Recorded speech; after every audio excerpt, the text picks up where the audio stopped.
2018년 세계보건기구는 질병 X를 언급하며 심각한 국제적 유행병이 창궐할 수 있다는 사실을 경고한 바 있습니다. 질병 X. 아직 그 존재가 확인되거나 현존하지 않지만 수많은 인구를 사망에 이르게 할 수 있는 질병. 한마디로 미지의 전염병이라 할 수 있죠. 전 세계를 위험에 빠뜨릴 수 있는 바이러스, 우리의 예상을 빗나가는, 기대하지 않는, 전혀 상상할 수도 없는 그런 질병들이 자꾸 나오니까 그것을 질병명 X라고 명명하고 코로나19 확산의 속도가 줄지 않고 있습니다. 586명의 신규 환자가 추가돼서 179명이 추가 확진 판정을 받아 이런 우려는 곧 현실이 되었습니다. 우리가 모르는 이런 새로운 감염병이 우리를 분명히 침범하고 우리를 힘들게 할 거다. 그 디지젝스라는 질병의 첫 해당되는 바이러스가 코로나19가 된 거거든요. 전 세계로 빠르게 확산되며 전염병에 대한 공포를 키우고 있는 코로나19 바이러스. 사스와 메르스, 신종플루까지 전 세계적으로 유행했던 질병들보다 더 강력한 전염성을 보이고 있어 사람들의 불안감은 클 수밖에 없는데요. 기존의 메르스나 사스에 비해서 전파력은 굉장히 세다라는 거. 적은 양의 바이러스로도 전파가 가능하다. 이 질병 바이러스에 감염되는 사람의 숫자가 엄청나게 많아질 수 있다. 새로운 변종 바이러스이기 때문에 그 무엇도 확신할 수 없는 코로나19. 그 미지의 전염병은 대체 어떤 특징을 가졌기에 이렇게 무서운 속도로 확산될 수 있었던 걸까요? 코로나19의 전파 경로를 따라 그 위험성을 짚어보도록 하겠습니다.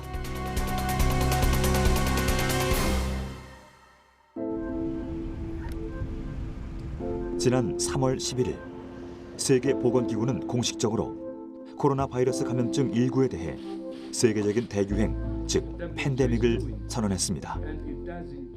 We have therefore made the assessment that COVID-19 can be characterized as a pandemic. WHO는 전염병의 위험도에 따라 경보 단계를 1단계에서 6단계까지 나누고 있는데 그중 최고 경고 등급인 6단계를 발령한 것입니다. 보통 팬데믹이라고 하면 지역사회 감염이 만연해서 여러 대륙에서 동시에 일어나는 상황을 팬데믹이라고 보통 얘기를 하거든요.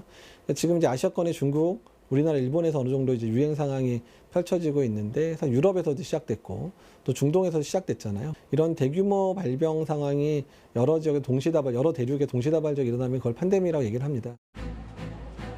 팬데믹 선언은 2009년 6월 신종플루 이후 11년 만.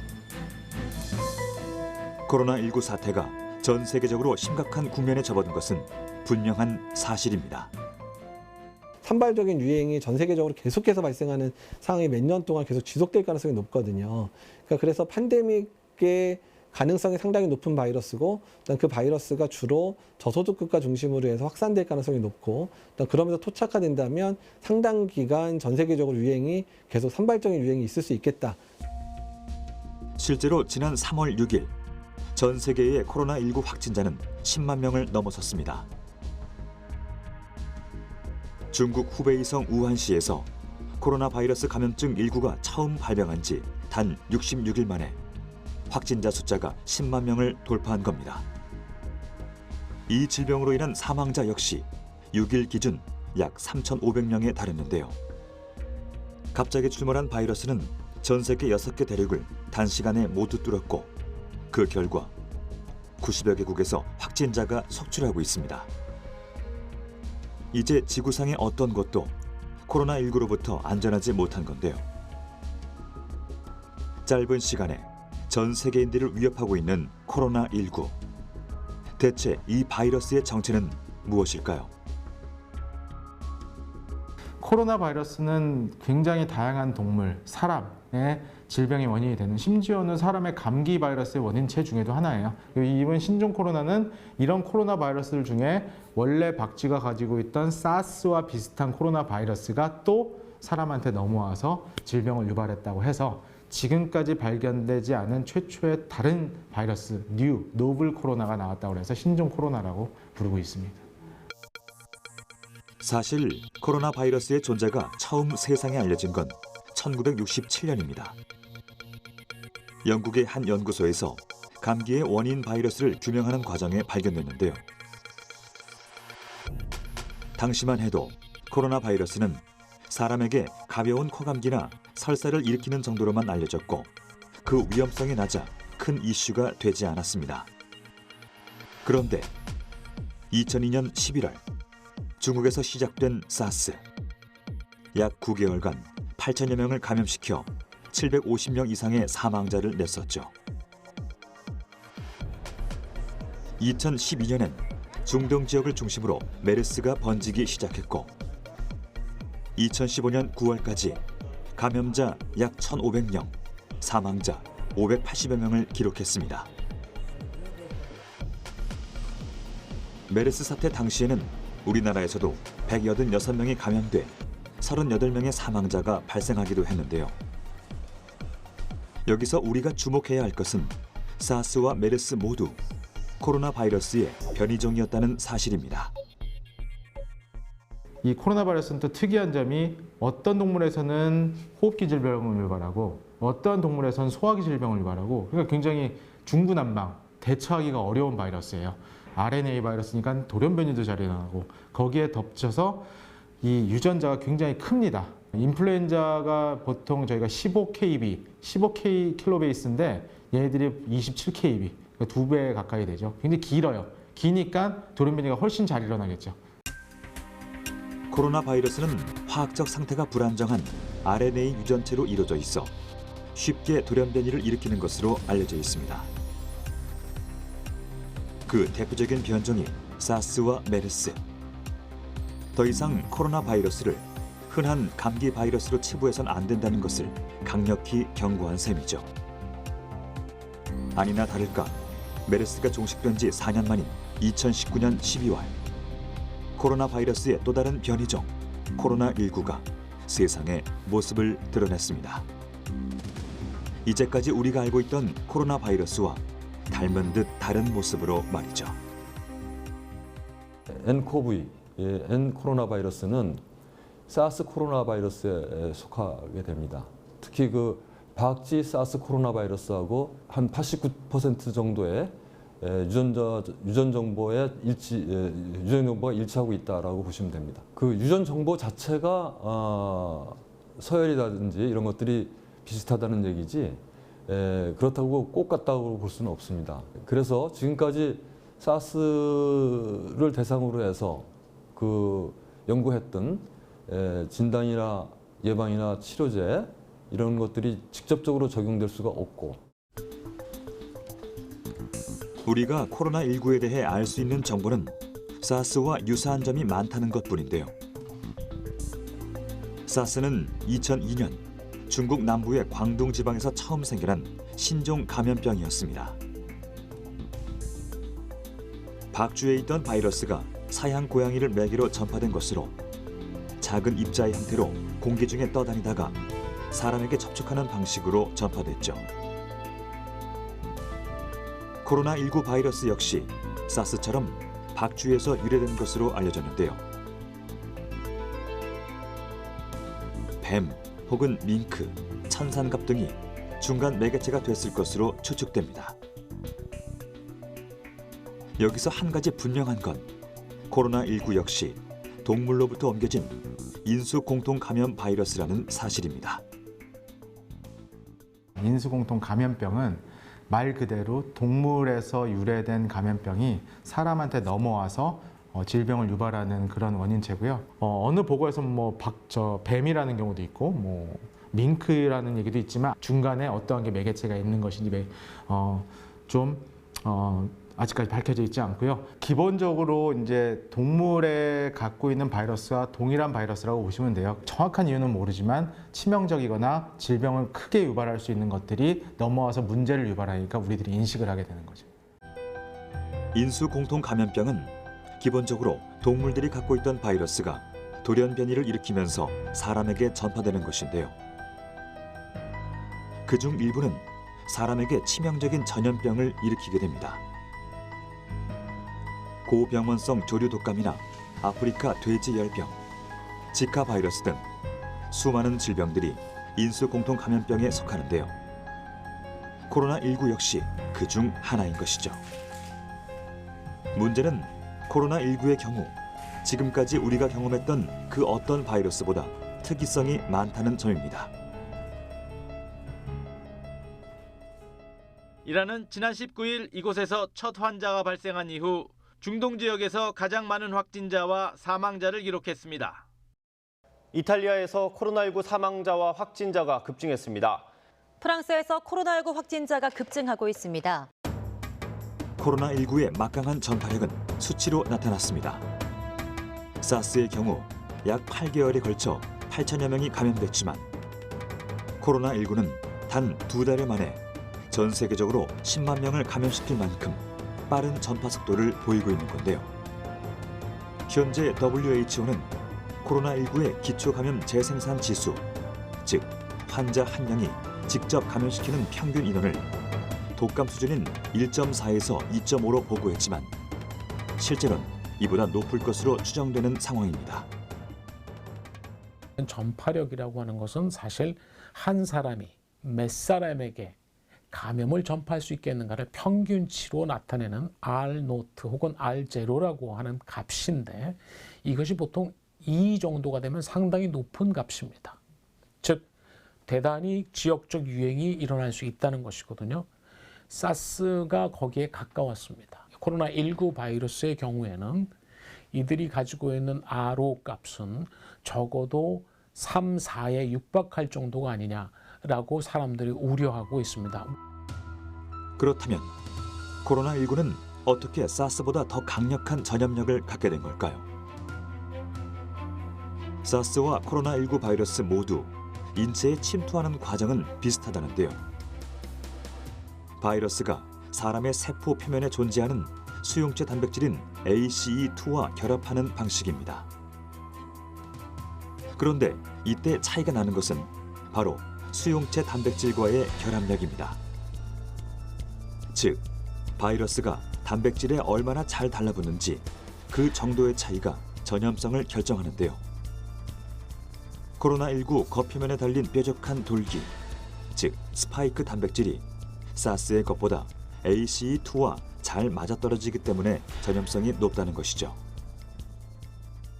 이 전파력에 관여하는 인자는 여러 가지가 있겠지만, 즉 이들이 가까운 거리에서 그리고 불과 몇 개의 바이러스 입자로도 타인에게 감염을 일으킬 수 있겠는가 하는 부분이 굉장히 클 텐데, 이 바이러스의 현재까지의 움직임을 보면 아주 소량의 입자로도 가까운 사람에게 쉽게 감염을 일으킬 수 있다는 점입니다. 코로나19의 가장 큰 특징은 증상 초기부터 전파력이 상당히 강하고 어쩌면 이렇게 확산에 아주 특화된 바이러스라고 얘기할 수 있는데, 같은 코로나 바이러스라도 이렇게 전파력의 차이를 보이게 되는 이유는 유전적 변이가 일어날 때 사람의 이제 호흡기 세포의 그런 접합할 수 있는 능력의 정도가 이제 다르게 진화할 수가 있어서 그 정도의 차이에 따라서 바이러스의 전파력도 이제 달라지게 되는 것으로 지금 알려져 있습니다.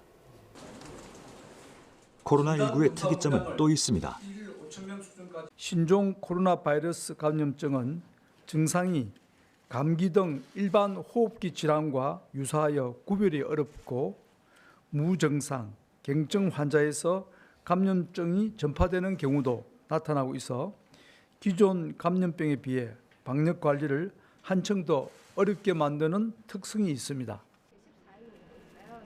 코로나19의 경우 다른 바이러스와 달리 감염자가 특별한 증상을 자각하지 못할 때부터 전염될 가능성이 있다는 겁니다. 보통 무증상, 잠복기일 때는 바이러스를 배출하는 양이 매우 낮기 때문에 그것이 전염될 가능성이 굉장히 낮거든요. 그런데 이번 신종 코로나는 적은 양의 바이러스로도 전파가 가능하다. 기존의 메르스나 사스와 다르게 증상이 없는, 자각하지 못하는 상태에 내가 바이러스를 매우 적게 배출하는 상태에서도 감염이 가능하다는 게 중요한 특징이고, 그런 특징 때문에 지금 더 공중보건학적인 대응이 어려운 측면이 있습니다. 실제로 대부분의 바이러스는 인체에 침투한 후 일정 시간 잠복 기간을 가진 후 증상을 보이기 시작합니다. 바이러스의 유전자 복제가 폭발적으로 늘어난 후에야 증상이 나타나게 되고 그때부터 본격적인 전염이 시작되는 건데요. 코로나19의 경우 충분한 유전자 복제가 이루어지지 않은 상태, 즉 적은 양의 바이러스만으로도 전염이 될 수 있다는 겁니다. 그러니까 증상이 가벼운 상태에서 전파가 가능하다 보니까 본인도 증상을 이렇게 뚜렷하게 느끼지 않은 상태에서 이제 가족들이라든지 뭐 같이 식사한 사람들한테 전파를 하다 보니까 그렇기 때문에 폭발적으로 환자가 발생할 수 있는 조건들이 될 수도 있는 거거든요. 아마 그분들이 만약 증상이 심했었으면 그렇게까지 이제 계속 모임에 참석하거나 그러진 않았을 거거든요. 실제로 확진자들 중 상당수가 감염 후 별다른 증상을 느끼지 못한 상태에서 일상생활을 지속한 것으로 나타났는데요. 14번 확진자의 경우 증상이 나타나 동네 병원을 찾기 전까지 서울과 부천, 인천, 수원, 강원도 강릉 등 5개 이상의 지역을 이동했습니다. 19번 확진자의 경우도 확진 판정을 받기 전까지 성남 분당구에 있는 사무실뿐 아니라 부모님 댁과 쇼핑센터, 각종 음식점까지 7곳 이상 이동한 것으로 알려졌습니다. 자신도 모르는 사이 여러 장소를 이동하면서 코로나19의 전파 가능성을 높인 것입니다. 이는 지역사회에서 다수의 슈퍼 전파 사건이 생길 수 있을지 모른다는 우려를 낳고 있습니다. 여기서 슈퍼 전파 사건이란 다른 사람보다 강한 전염력을 지닌 사람이 발생하는 것을 뜻하는데요. 대구에서 발생한 31번 확진자가 같은 종교시설을 다녔던 10명과 병원 내 접촉자 1명까지 총 11명에게 전염시킨 일 등이 이에 해당됩니다. 그러니까 사실 슈퍼전파 상황이나 슈퍼전파 사건으로 보통 표현을 하는데 그 사람이 바이러스를 전파할 수 있는 상황에서 많은 사람에게 전파될 수 있는 환경 속에 들어가게 되면 다수 감염이 되는 거거든요. 그러니까 뭐 일반적으로 우리가 설명하기를 뭐 다수가 모이는 아주 밀집되어 있는 공간에 장시간 체류하면서 장시간 이제 사람들하고 얘기를 한다든지 이렇게 하게 되면 집단 전파가 가능한데 전파가 아주 용이한 환경에 환자가 노출됐을 때 집단 발병하는 패턴들을 저희가 이렇게 설명을 하고 있습니다. 슈퍼 전파 사건의 우려가 현실로 나타난 서울 구로구 콜센터의 집단 감염 사태. 아직 어느 경로로 코로나19가 전파되는지 확실히 밝혀지지 않았는데요. 감염자가 스스로 증상을 자각하지 못한 상태에서 일상생활을 지속할 경우 지역 사회 내에서 대규모 집단 감염을 일으킬 수 있는 위험 요소가 될 수 있다는 사실을 잘 보여주고 있습니다. 지역사회 감염이 만연한 상태에서는 1차, 2차, 3차 이런 차수를 나누는 것 자체가 의미가 없어집니다. 개별적으로 한 명에서 다음 환자 넘어갈 때 유전적 변이가 일어나고 이런 부분들은 크지 않기 때문에 속성 자체가 변하지는 않는데요. 누구나 걸릴 수 있고 누구나 걸리더라도 본인의 기저질환이 나쁘거나 면역 상태가 나쁘면 아주 악화될 수 있는 특징을 가지고 있기 때문에 실제로 최근 서울을 비롯한 수도권과 세종시를 중심으로 집단 감염 사례가 연이어 발생하고 있는데요. 전체 감염 사례 중 약 81%가 특정 종교 집단을 포함한 감염과 연관이 있는 반면 그 외 산발적으로 발생했거나 조사 분류 중인 사례는 19% 정도에 불과합니다. 수도권과 세종시에서 발생한 대부분의 감염은 한 곳에서 집단 감염이 일어난 후 다른 곳에서 소규모 2차, 3차 집단 감염으로 퍼져나가는 양상을 보이고 있는 겁니다. 코로나19의 경우 장소를 가리지 않고 사람들이 많이 모이는 곳에서 강력한 전파력을 보이고 있는 건데요. 작지만 빠르게 퍼져나가는 2차, 3차 집단 감염에 대한 우려가 큰 이유입니다. 더군다나 서울의 경우 지하철과 버스 등의 대중교통을 이용하는 사람들이 많은데요. 그 내부에서 사람 사이 밀접도가 굉장히 높기 때문에 언제 또 많은 환자들이 발생할지 한 치 앞도 예측할 수 없는 상황입니다. 수도권 지역의 경우에 집단 감염 사례가 계속 발생하고 있어서 저희가 지금 상당히 긴장의 끈을 놓치지 않고 있는 상황입니다. 이런 상황에서 이제 개학의 연기가 필요성에 대해서는 의견이 이제 나눠지고 있습니다. 또한 전국에 있는 학교들이 개학을 하게 될 경우 어린 학생들이 집단 감염의 위험에 노출될 수 있어 걱정이 커지고 있습니다.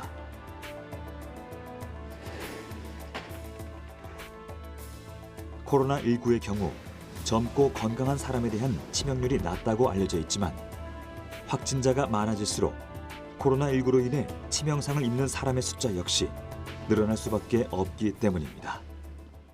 코로나19에 의한 치명률은 생각보다 낮지만 우리가 숫자가 늘어가면 늘어갈수록 이 낮은 치명률에도 불구하고 우리는 많은 사람들이 희생되는 것을 목격하게 될 것이라서 우리가 갖게 되는 전체적인 불편함은 상당히 큰 상태이다라고 말씀드릴 수 있겠습니다. 이 감염의 숫자가 이 방역으로 통제할 수 없는 수준으로 완전히 몇백만, 몇천만으로 넘어가 버리면 그건 이제 이 지역사회에서 소멸이 안 되고 계속해서 도는 거죠. 그러니까 마치 지금 독감처럼 그건 소멸하지 않고 아마 계속 돌 거예요. 근데 그것이 계속해서 도느냐 소멸하느냐는 절대적인 감염자의 수가 우리가 통제할 수 없는 수준으로 몇십만 명, 몇백만 명으로 가버리느냐 아니면 방역으로 통제할 수 있는 수준으로 1000명 이내, 몇백 명 이내로 막느냐 그거에 달려 있습니다. 강력한 전염성을 앞세워 무서운 속도로 확산되고 있는 코로나19. 이를 소멸하기 위해선 감염자 수를 최대한 줄여내는 것이 중요한데요. 코로나19의 전파를 막기 위해선 먼저 감염 경로를 정확히 알아둘 필요가 있습니다. 호흡기 바이러스는 크게 3가지 경로로 감염되는데요. 감염자의 침이나 콧물 등의 체액이 튀는 비말 감염,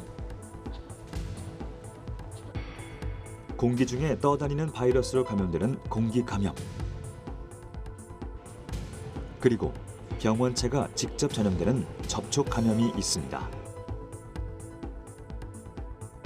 이 중 코로나19의 전파 경로는 비말 감염으로 알려졌는데요.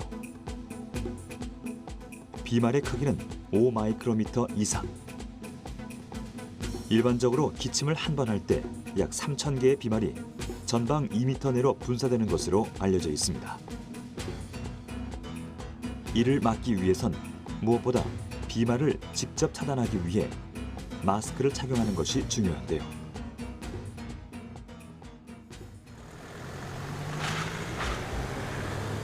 우리가 마스크를 왜 써야 하는지 단적으로 보여준 사례가 있습니다. 코로나19가 전국적으로 기승을 부리기 전 17번째 확진자의 현명한 대처법이 주목을 받았는데요. 그와 함께 지내던 가족과 친척은 물론 접촉자 14명 모두 음성 판정을 받았기 때문입니다. 그 비결은 바로 마스크였는데요. 17번 확진자는 몸의 이상 증상을 느끼자마자 곧장 자가격리와 함께 마스크를 착용하기 시작했습니다. 실내외를 가리지 않았고 집에서 가족과 대화할 때조차 절대 마스크를 벗지 않았다고 하는데요. 특별한 경우를 제외하곤 늘 마스크를 착용했던 것이 감염을 막는 데 큰 역할을 한 것입니다.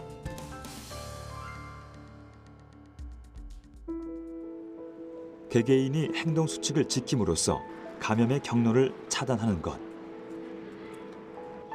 이것은 분명 발생 초기 지역 사회 내 바이러스 확산을 막을 수 있었던 하나의 요소가 됐을 겁니다.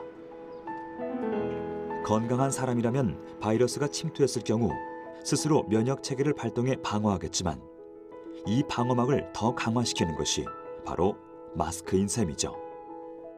그런데 마스크를 착용하는 데 있어서 우리가 반드시 기억해야 할 사항들은 따로 있습니다.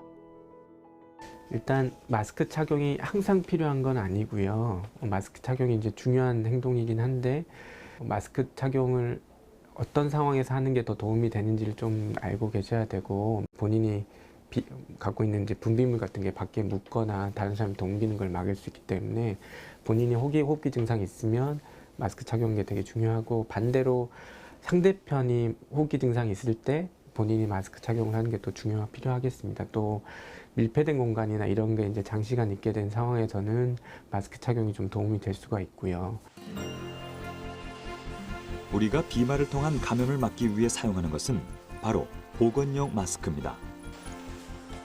보건용 마스크는 필터의 지수에 따라 KF80, KF94, KF99 등으로 나뉘는데요. 이 지수가 높을수록 미세입자의 차단율이 높다고 알려져 있습니다.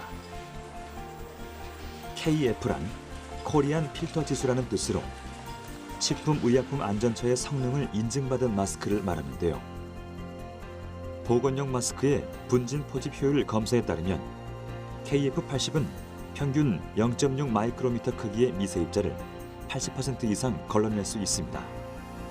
그리고 KF94, KF99는 평균 0.4 마이크로미터 크기의 입자를 각각 94%, 99% 이상 걸러낼 수 있죠. 이와 같은 성능의 차이는 바이러스의 입자를 잡아내는 핵심 소재, 정전 필터에 의해 달라집니다.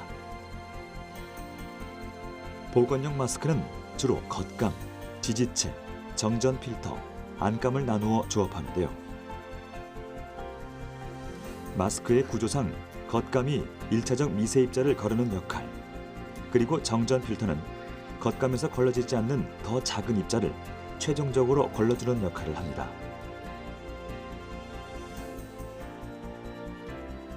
고압의 전기 처리를 통해 필터 자체가 정전기를 지닐 수 있도록 특수 처리된 필터. 그 소재의 밀도에 따라 비말을 차단하는 분진 포집률의 차이를 보이는 것이죠. 코로나 바이러스 같은 경우도 크기가 약 0.08 마이크로미터부터 약 0.1 마이크로미터 정도의 크기입니다. 0.4 마이크로 크기의 그 구조로 되어 있는 KF99로서는 절대 막을 수가 없죠. 보통 평균적으로 봤을 때 사람이 말을 할 때는 약 한 16 마이크로, 그 다음에 사람이 기침을 할 때는 약 한 13.5 마이크로 정도의 그 크기입니다. 비말 크기가. 그러다 보니까 그 비말에 묻어서 코로나 바이러스가 인체에 들어올 때는 KF94라든가 99, 또 KF80까지도 충분히 막아줄 수 있는 그런 구조가 되기 때문에 그래서 그 보건용 마스크를 착용하게 되면 코로나 바이러스부터의 감염을 갖다가 막을 수가 있습니다. 하지만 이것조차도 얼마만큼 제대로 사용하느냐에 따라 그 효과는 천차만별입니다. 때문에 올바른 마스크 사용법을 숙지하는 것이 중요한데요. 마스크는 착용 전 반드시 흐르는 물에 손을 씻고 착용 시엔 입과 코를 완전히 가려 얼굴과 마스크 사이에 틈이 없어야 합니다. 그리고 마스크를 쓰거나 벗을 때는 끈만 잡는 것을 권장합니다. 무엇보다 주의할 점은 마스크를 사용하는 동안 절대 만지지 않아야 한다는 겁니다. 하지만 생각보다 많은 사람들이 턱이나 입을 살짝 가리는 정도로 쓰거나 말을 할 때 마스크를 잠시 턱에 걸치는 등의 잘못을 범하고 있는데요. 이는 마스크의 기능을 저해할 뿐 아니라 오히려 감염의 위험을 높이는 행동이죠. 마스크를 착용을 하면서 마스크를 자꾸 손으로 만지거든요, 저희가. 그렇게 되면 이 마스크에 묻어있는 세균이나 바이러스가 저희가 다시 손에 묻어서 그걸 가지고 눈을 만든다든지 또 얼굴을 만든다든지 이렇게 하면 어차피 마스크를 착용하는 게 아무 의미가 없어집니다. 코로나19가 급속도로 퍼지는 감염 속도만큼 무분별한 거짓 정보 또한 넘쳐나는 실정인데요. 그중 몇 가지를 살펴보자면 이렇습니다.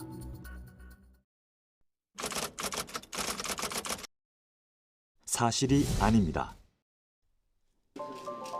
일반적인 코로나 바이러스가 고온, 고습에 약하다는 일부 연구 결과를 바탕으로 퍼진 속설입니다. 핸드 드라이어나 헤어 드라이어와 같은 도구로 열풍을 쐬면 살균할 수 있다는 이야기가 있는데요. 최근 WHO에선 이러한 행위가 바이러스 살균에 효과가 없다는 사실을 공식적으로 발표한 바 있습니다.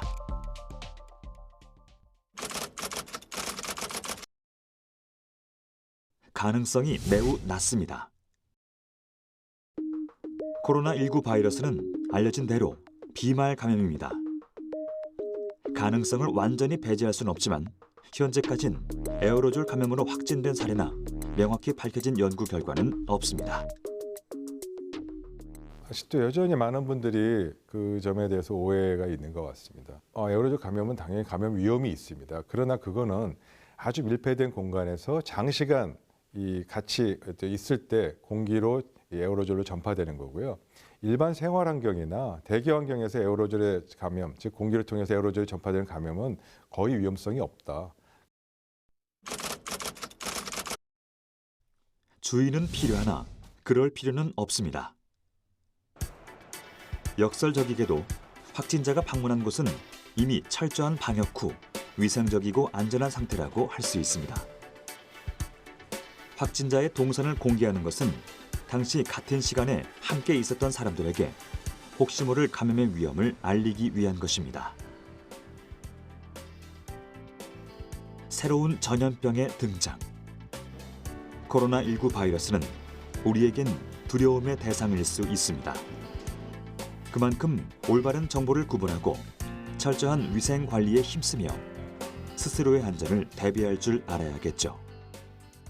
손 씻기라든지 개인 위생들을 좀 더 엄수하실 필요가 있고, 한시적으로 지금 상황에서는 신종감염병이 어떤 유행이 끝나는 시점 혹은 충분히 이제 지역사회에서 어떤 면역력이 획득된 시점까지는 계속 전파가 될 거기 때문에 그 사이에는 어느 정도 조금 사회적 거리두기를 하셔서 많은 사람들과 만나거나 이런 것들을 조금 자제하고 피하시는 게 좋을 것 같고, 그다음에 뭐 자가격리 대상이 되시거나 이런 경우는 특히 이제 그 지침들을 잘 준수해서 따라주시는 게 되게 중요하겠습니다.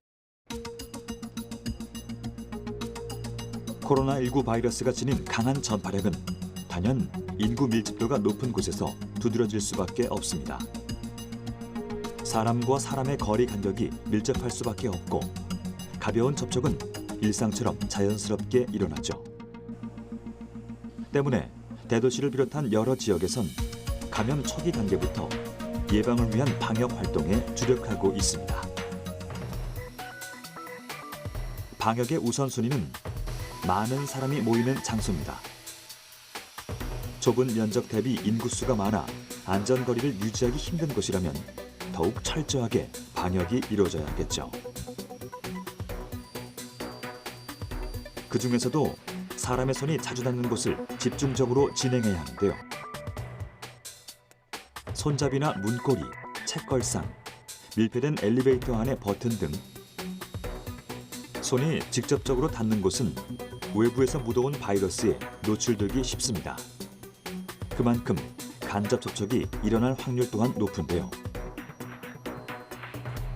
바이러스가 살아남았을 경우를 염두에 둔다면 분사용 살균 외에도 직접 휴대용 살균제나 소독제를 도포해 자주 닦아주는 것이 좋습니다. 사람 손 닿는 부분 위주로 작업을 하고 있고 공간 전체에다가 살균액을 분사하고 있다고 보면 됩니다. 공간 전체에 초밀입자로 곳곳으로 침투시켜서 작업을 용이하기 위해서 분사하는 형식으로 작업하고 있습니다.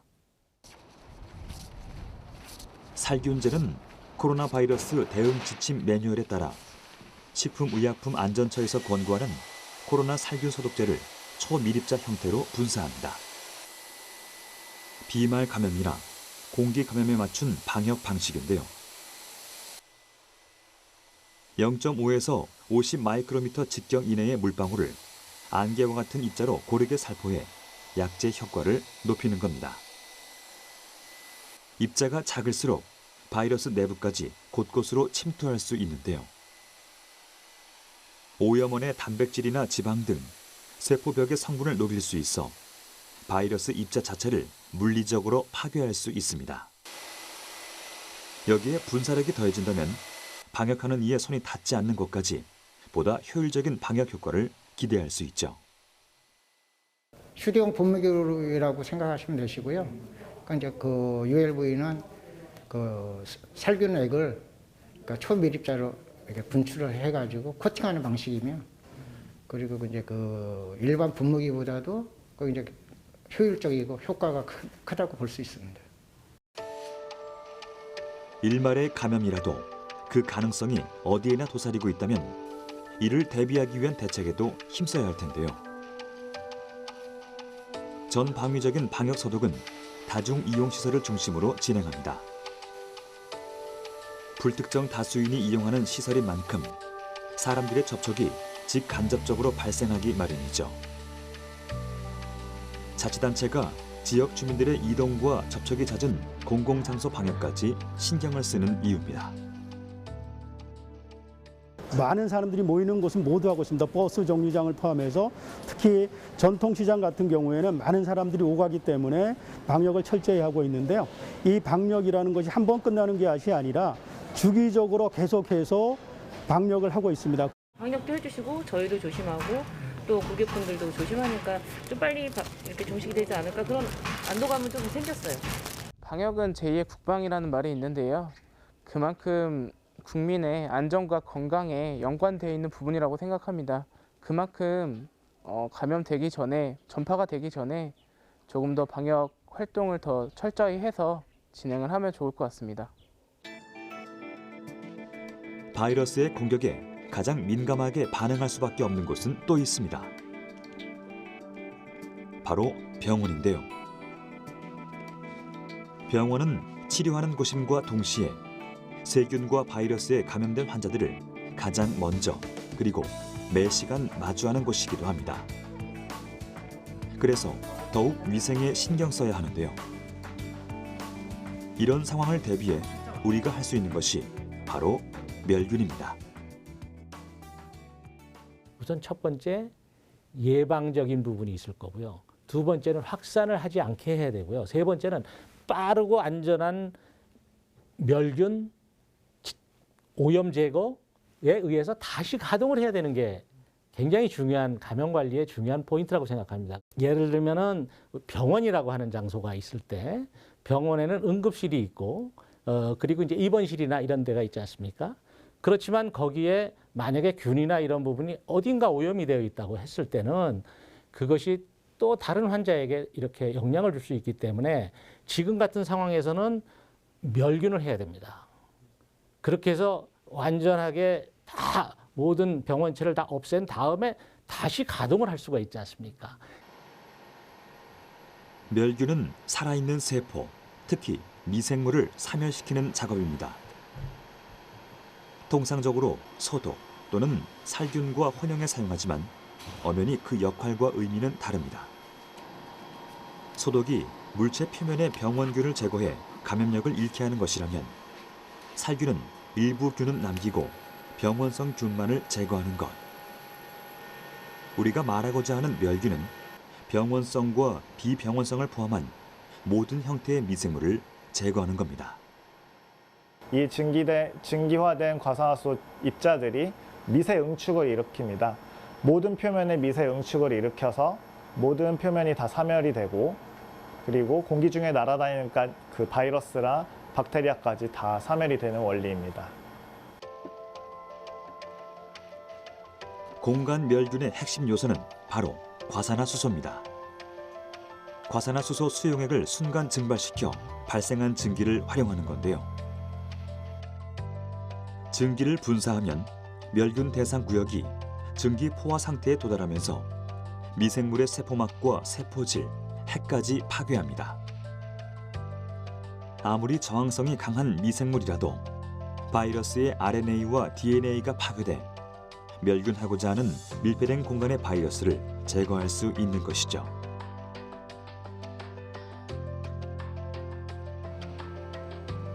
멸균의 검증은 생물학적 지표차를 통해 확인할 수 있는데요. 멸균의 척도가 되는 균주, 즉 사멸이 가장 어려운 균의 존재 여부를 통해 판단합니다.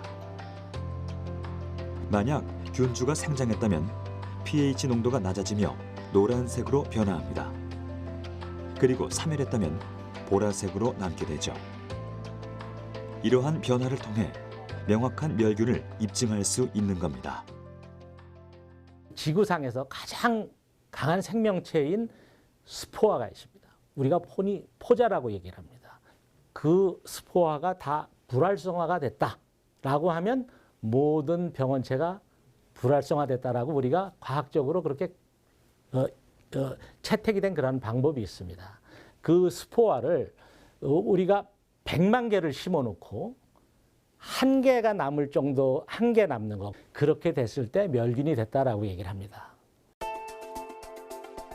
우리는 이러한 결과를 통해 한 가지 명확한 사실을 확인할 수 있습니다. 바이러스 확산을 최소화할 관리법에 있어 멸균과 같은 예방, 확산 방지, 오염 제거의 기술이 반드시 필요하다는 겁니다. 앞으로 우리는 또 다른 전염병과 마주할지 모릅니다. 급속도로 증가하는 감염자와 의료진의 감염, 병원 폐쇄와 같은 극단적인 조치는 다시 반복돼선 안 되겠죠. 이러한 그 감염병 위기는 지금 이번의 사태뿐만 아니고 앞으로도 또 닥칠 것이고, 과거의 메르스 사태에서도 겪었고, 신종플루, 사스, 많은 부분들이 이미 겪었기 때문에 더 이상 이런 부분들이 일회성으로 혹은 요행이 좀 괜찮지 않을까 이런 생각은 불가능하고요. 또 닥칠 것이기 때문에 이에 대한 준비를 이제는 정말 철저히 하고 대응 역량을 갖추지 않으면 안 될 시점이라고 봅니다. 이제 새로운 바이러스면 치료제를 개발할 수 있는 능력도 필요하고 또 백신을 개발할 수 있는 능력도 다 필요하거든요. 그러니까 이제 이런 전 영역에 대한 준비들이 앞서야 되는데, 그러니까 그 부분을 어떻게 개선할 건가에 대해서 이게 1, 2년 안에 달성되는 부분이 아니니까 10년, 20년 앞을 내다보고 준비를 해야 그나마 이루어질 수 있는 부분이기 때문에 앞으로 장기적인 계획, 또 장기적인 투자, 또 장기적으로 인력과 이런 부분들을 양성하는 그런 과정들이 이제 필요하다고 말씀드릴 수 있죠. 슈퍼 전파, 그리고 팬데믹. 자신의 존재를 무섭게 퍼뜨리고 있는 코로나19 바이러스는 분명 우리가 경계해야 할 미지의 전염병입니다. 하지만 이 비밀을 풀려쓰는 이미 우리 손에 있죠. 질병을 두려워하기보단 끊임없는 연구와 노력, 그리고 기술이 더해질 때 우리는 강력한 전염병에 대한 대책을 보다 견고하게 세울 수 있을 겁니다.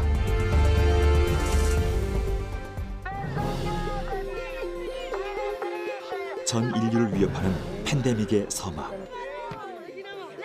세계는 지금 코로나19와 소리 없는 전쟁을 펼치며 승리의 해답을 찾아가고 있습니다. 바이러스의 침입으로부터 인류를 지켜낼 실마리 항바이러스제. 코로나19의 치료제 개발은 어느 단계에 도달해 있을까요? 바이러스에 관한 투쟁의 기록을 따라가 보겠습니다.